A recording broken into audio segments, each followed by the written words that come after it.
Jack Millikin Fiddle Part 2. We're going to talk a little bit about the fundamental problems that this instrument has and the game plan that we have for starting the restoration process. Stay tuned.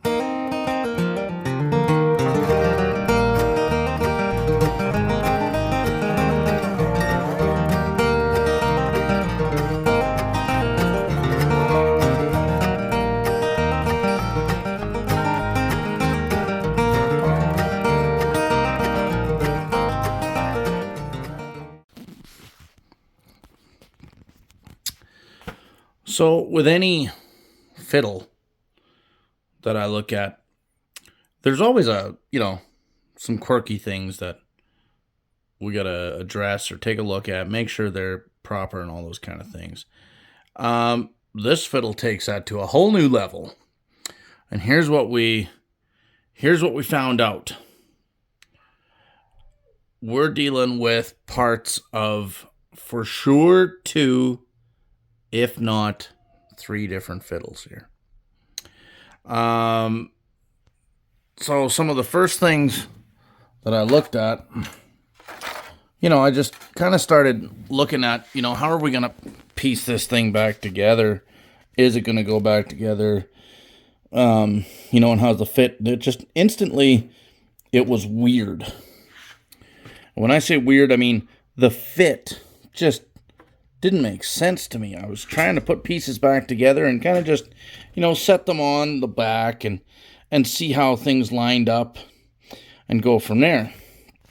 And right away, it was apparent to me that we had a problem. So I took the top and I put it on there and matched it up to the back. Now, what you can see here is that if I line this top up, say, with this edge, then it's okay there.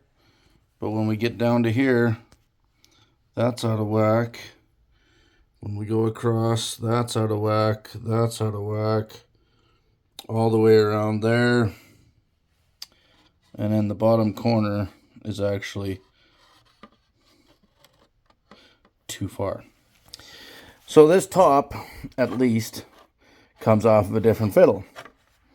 So then it became an issue of, okay, well, does the sides fit the back better or the top better? And it looks like they fit the back, reasonably well.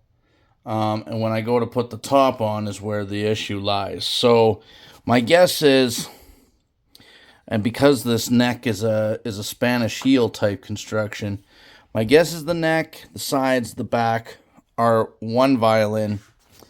The top is another violin. So there's going to be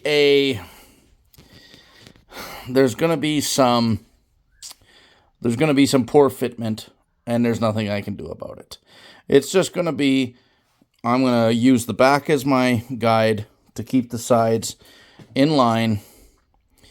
And I'm going to make corner blocks and block it out and a new end block here so that things are a little stronger.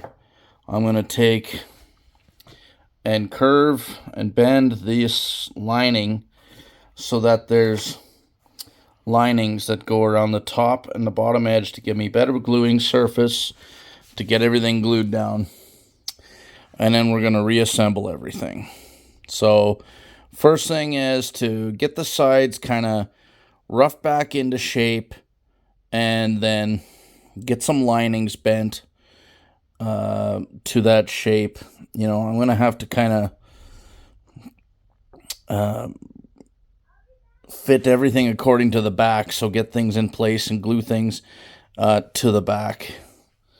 I might have to actually spot glue the sides to the back to hold things in place while I get everything bent and shaped, because I'm not going to make a form for this violin because it's likely never going to fit anything else.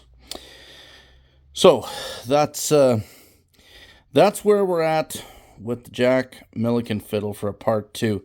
So that's what we're going to start with here now. I do have a repair to do on the back here.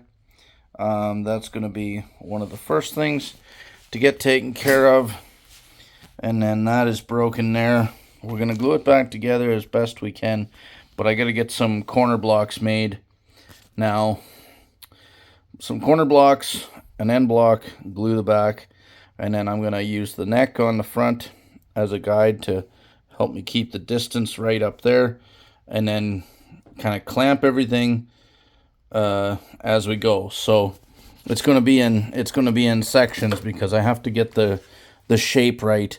So I'm going to put the neck in and probably just tack the neck. Maybe it'll hold on its own. Maybe I'll be able to do that. Then that's going to at least give me the right angle here to start.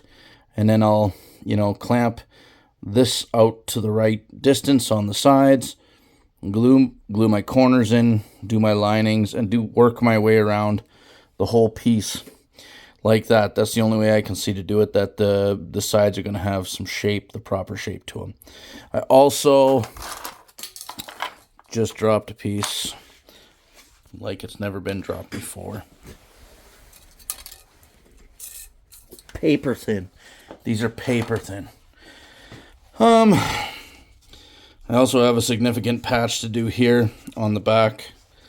This is broken, so I have to remove material, inlay a new patch, graft it all in, glue it all down, and do that. On the top, there's a main splice here that needs to be reworked, and then I have to fit this for a base bar.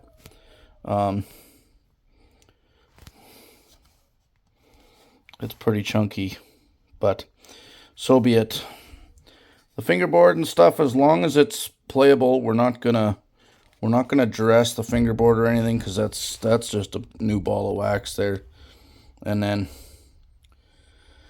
see about the pegs, if I can get some oversized pegs in those holes, or if I'm gonna have to bush those holes out, use some bushings.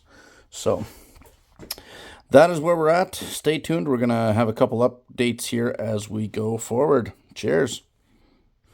Well, folks, as it turns out, it didn't match the back very nicely at all. It kind of looked like it when I just laid the pieces on, but when I actually started trying to get it fit, it turns out that they fit much nicer to the top, if they're going to fit anywhere.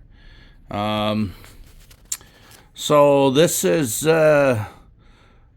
basically the shape. Now I can actually start to, get myself some templates for the corner blocks and the end block here. And once I've got those in place, then I can start doing some linings for the ribs.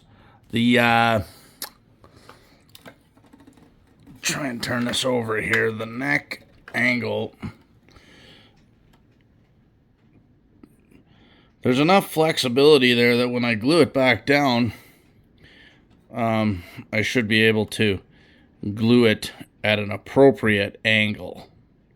Like even something like that looks pretty reasonable there.